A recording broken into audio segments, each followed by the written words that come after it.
Before we begin, it's necessary to address a few issues that crop up when reviewing a title that is being released just over 2 decades after its intended launch date.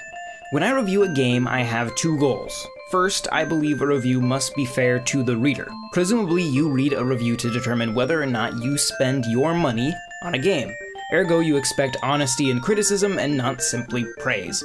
Secondly, I believe a review must be fair to the game itself. I feel games ought to be judged based on what they are. I don't believe in holding a game accountable to preconceptions, but rather I feel it ought to be judged based on nothing other than itself.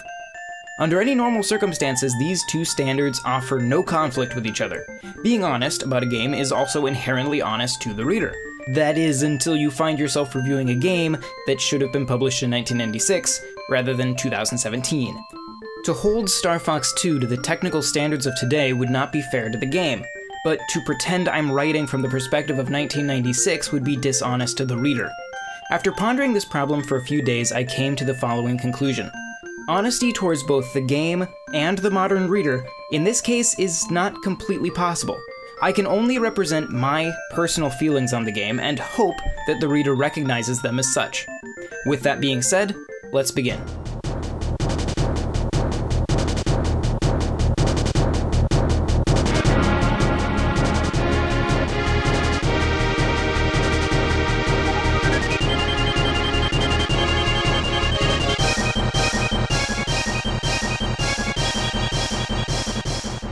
If I were to sum up Star Fox 2 in a single word, it would be ambition. Ambition that represents genius-level game design and programming. Ambition that pushes the Super Nintendo farther than it should have ever been possible to go. Ambition that ultimately caused the game's cancellation as, quite frankly, it devalued the power of the Super Nintendo's successor, the Nintendo 64. Ambition that somehow allowed an unreleased game to endure with fans for over 20 years, until it finally released.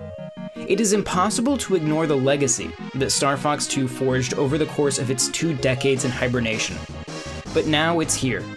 Now we can see the final product. Of course, the question must be asked. Was Star Fox 2 worth waiting 21 years for? The first Star Fox game operated on a simple premise. Fly forward and shoot enemies as they fly at you. Star Fox 2 ditches almost all of the original game's core design. It is ultimately a strategy game in which you take control of 2 different characters, each with their own R-Wing fighter, and freely explore 3D space. Upon starting the game on one of 2 difficulties, with a 3rd unlockable later, you'll be greeted with a map screen that looks quite similar to those seen in Star Fox Command, sans any sort of fog. Depending on the difficulty chosen, a different scenario will begin playing out. Some amount of heavy cruisers, missiles, fighter squadrons, and bosses will appear across the map, along with indications of enemy-occupied planets. These enemy types, while generally placed according to difficulty, will vary randomly in type, forcing you to adjust how you play each time. You can guide your ships by selecting any spot on the map. Once your ship starts moving, so do the enemies. Unlike Star Fox Command, it is possible to change the course of your ship at any time. And upon coming into contact with an enemy unit or enemy-occupied planet, the game will change into a 3D view similar to the original Star Fox. Unlike the original, however, you are now free to fly in any direction.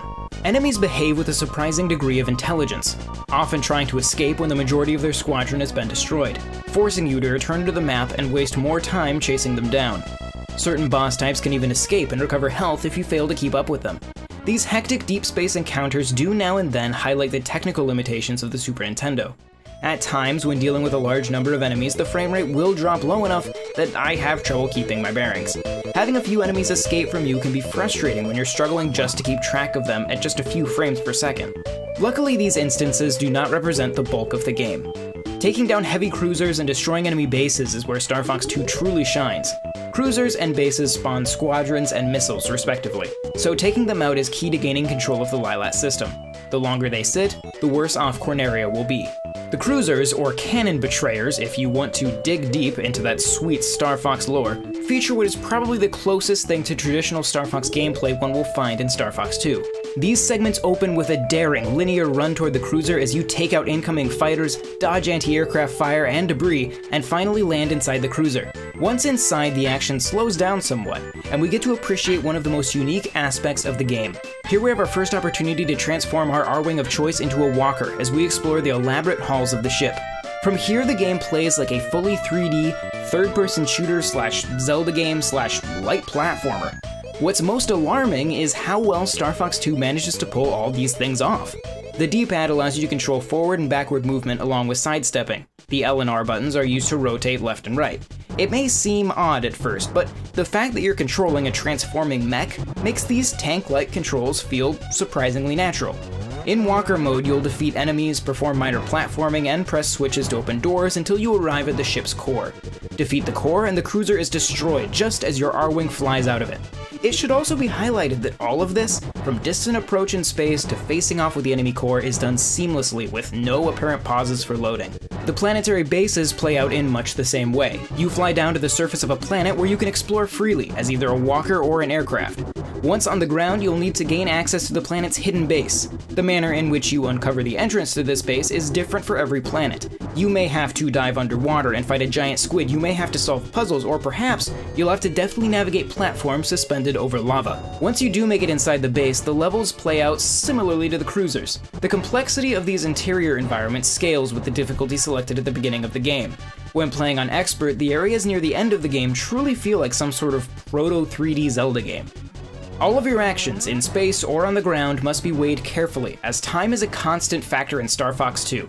No matter what you're doing, every unit is constantly in play on the world map. You'll find yourself taking note of which enemy types give you the most trouble, praying that you'll have time to take out a missile before that cruiser powers up to fire on Corneria, and hoping against hope that Andros won't send two incredibly hard bosses after you at the same time.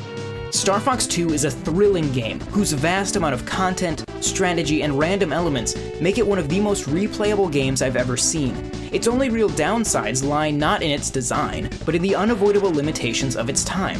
Though it took until now, we can clearly see its influence on every subsequent release in the Star Fox series. All-range mode will become a staple of the franchise with Star Fox 64. Fox exploring Zelda-style dungeons returned when he became the main character of Rare's Dinosaur Planet in Star Fox Adventures. Target hunting ground and air missions make up a huge part of Star Fox Assault. Strategic combat is at the core of Star Fox Command. Finally, the transforming R-Wing allowed Fox to reach new places in Star Fox Zero. Star Fox 2 is arguably the most important game in the entire Star Fox series, and if you ask me, one of the greatest Super Nintendo games ever made. Thank you very much for watching. If you enjoyed this video, be sure to subscribe, and don't forget to check out NintendoWorldReport.com for a lot more. You can also support us on Patreon by going to patreon.com/NWR.